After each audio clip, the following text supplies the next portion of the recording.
ઉમરેઠ વિધાનસભા ચૂંટણીમાં 25.65% મતદાન। ઉમરેઠમાં અત્યાર સુધીમાં 25.65% જ મતદાન થયું।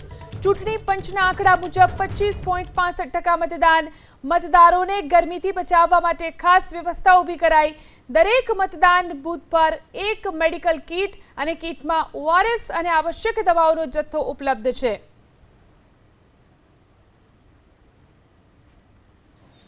ઉમરેઠની પેટા ચૂંટણી છે અને અહીંયા ઉમરેઠ નગરપાલિકા વિસ્તારમાં 3 બૂથ જે છે તે ઊભા કરવામાં આવેલા છે। અહીંયા બપોરનો સમય છે, એકલ દોકલ મતદારો આવી રહ્યા છે, પરંતુ મતદારો માટે કારણ કે ગરમીનો સમય છે એટલે મતદારો માટે યોગ્ય વ્યવસ્થા કરવા માટે જિલ્લા પ્રશાસને સૂચના આપી હતી અને એ પ્રમાણે દરેક મતદાન બૂથ ઉપર આ પ્રકારની એક કીટ, જે ફર્સ્ટ એડ કીટ કહેવામાં આવે છે, એ પ્રકારની કીટ આપવામાં આવેલી છે, જેમાં ડિહાઇડ્રેશન થાય તો તાત્કાલિક ORS આપી શકાય। આ સિવાય આવશ્યક દવાઓ પણ આપવામાં આવી છે અને આકસ્મિક સંજોગોમાં જો ડ્રેસિંગ કરવું પડે તો તેની પણ વ્યવસ્થા કરવામાં આવેલી છે। દરેક મતદાન બૂથ ઉપર આ પ્રકારની ફર્સ્ટ એડ કીટ આપવામાં આવી છે અને એટલું જ નહીં પરંતુ પાણીના જગની પણ વ્યવસ્થા કરવામાં આવેલી છે, એટલે મતદારો જે છે એમને ઉનાળામાં ખાસ ગરમીમાં કોઈ તકલીફ ના પડે એના માટેની વ્યવસ્થા કરવામાં આવી રહી છે। ફર્સ્ટ એડ કીટ જે છે એ આપવામાં આવી છે અને દરેક મતદાન બૂથ ઉપર ન માત્ર આ નગરપાલિકાના પરંતુ તમામ બૂથ ઉપર